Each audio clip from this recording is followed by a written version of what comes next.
Jain friends, welcome to my channel. నేను మీ Ravindra చేరబాబు. So ఎవరైతే already event SSC జీడీలో qualify అయ్యారో వాళ్ళకు ఫస్ట్ ఆఫ్ ఆల్ కంగ్రాచులేషన్ అండి. ఎవరైతే ఇప్పుడు ఈవెంట్కి వెళ్తున్న వాళ్ళకు ఆల్ ద బెస్ట్ అండి.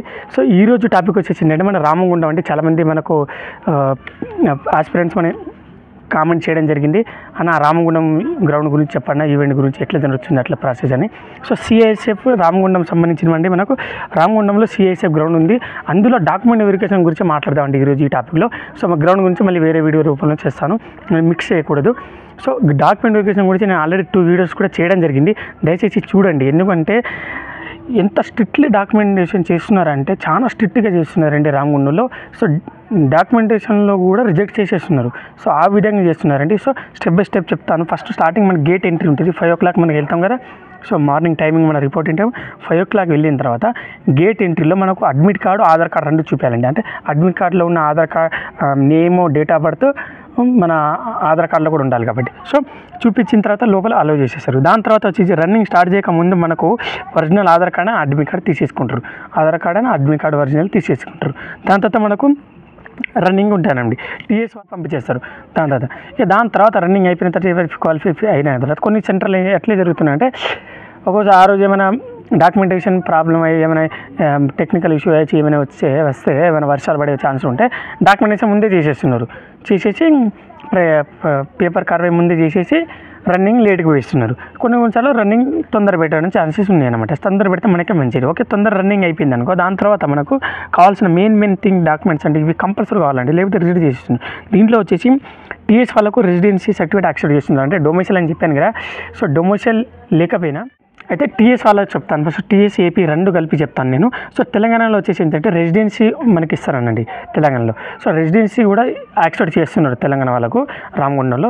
సో డొమిసైల్ సర్టిఫికేట్ లేకపోయినా తెలంగాణ వాళ్ళు రెసిడెన్సీ సర్టిఫికేట్ తీసుకెళ్తే యాక్సెప్ట్ చేస్తారు. ఏపీ వాళ్ళు కంపల్సరీ డొమిసైల్ సర్టిఫికేట్ అడుగుతున్నారు. ఓకే, డొమిసైల్ లేకుండా అసలు యాక్సెప్ట్ చేయట్లేదు, ఇంటికి పంపించేస్తున్నారు. 2 daysలో సర్టిఫికేట్ చేయించుకుంటారు, లేకపోతే రిజెక్ట్ చేసిస్తున్నారు వాళ్ళ మూడుని బట్టి.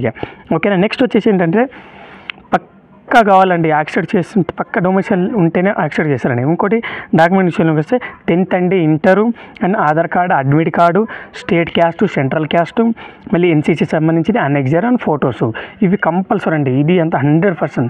మళ్ళీ వీటిలోనే మన పేరు 10thలో ఉన్న పేరు ఇంటర్లో ఉండాలి, ఆధార్ కార్డులో ఉండాలి, అడ్మిట్ కార్డులో ఉండాలి, మళ్ళీ caste, central caste, state caste, అనెక్జర్లో ఆల్మోస్ట్ అన్నిట్లో చిన్న స్పెల్లింగ్ మిస్టేక్ లేకుండా సర్నేమ్తో సహా యాజ్ పర్ ఎస్ఎస్సి మెమో ప్రకారం మన ఆధార్ కార్డు ప్రకారం ఉండాలండి, లేకపోతే ఇక రిజెక్ట్ అయ్యి. నెక్స్ట్ ఇంకోటి ఫాదర్ నేమ్, మదర్ నేమ్, వాళ్ళ సర్నేమ్లు కూడా ఫుల్ స్ట్రిక్ట్గా చూస్తున్నారు రామగుండంలో. వేరే సెంటర్లో కూడా ఇలాగ ఉంది, కానీ రామగుండం ఎక్స్పెషల్లీ చాలా స్ట్రిక్ట్గా చూడడం జరుగుతుంది సిఐసి వాళ్ళు. ఎందుకంటే మనకు చాలామంది స్టూడెంట్స్ అడగడం జరిగింది రామగుండంలో అన్న చాలా స్ట్రిక్ట్ ఉందని చెప్పేసి. గత 2-3 రోజులు ఈవెంట్ నడుస్తుంది కదా, ఫిజికల్ ఈవెంట్, మెడికల్ 3 days మనకు గ్రౌండ్ రిపోర్ట్ కానీ డాక్యుమెంటేషన్ రిపోర్ట్ తీసుకున్న తర్వాత ఈ వీడియో చేయడం జరుగుతుందండి. ఓకేనా. నెక్స్ట్ వచ్చేసి అంటే వాళ్ళ దగ్గర ఒక ఇన్స్ట్రక్షన్ కాపీ ఉంటారండి. అబ్జెక్షన్ పెట్టేస్తున్నారు. ఫాదర్ నేమ్ కానీ మదర్ నేమ్ కానీ ఏమైనా చిన్న స్పెల్లింగ్ మిస్టేక్ ఉన్నా కూడా సర్నేమ్లో కానీ అబ్జెక్షన్ వాళ్ళ దగ్గర ఒక పీడిఎఫ్ ఉంటుంది. ఏముంటుంది, నోటిఫికేషన్ సంబంధించి అందులో టోటల్ ఇన్స్ట్రక్షన్ ఇవ్వడం జరిగింది. అందుకే మనకు నోటిఫికేషన్ 48 pages 60 pages ఇస్తారు. ఎందుకు ఇస్తారంటే దాంట్లో డాక్యుమెంట్ సంబంధించి టోటల్ ఉంటుంది. అందుకే వాళ్ళు ఆ నోటిఫికేషన్ కాపీ తీసుకొని ఏం చేస్తారంటే మనకు ఏదైతే మిస్టేక్ ఉందో ఆ మిస్టేక్ ఈ నోటిఫికేషన్ ప్రకారం మనం ఇచ్చినా కూడా వీళ్ళు తీసుకురాలేదు, ఇన్స్ట్రక్షన్ ఇచ్చినామని చెప్పేసి ఆ నోటిఫికేషన్ ప్రకారం దాన్ని కాపీ అటాచ్ చేసి పక్కన పెట్టేస్తున్నారు.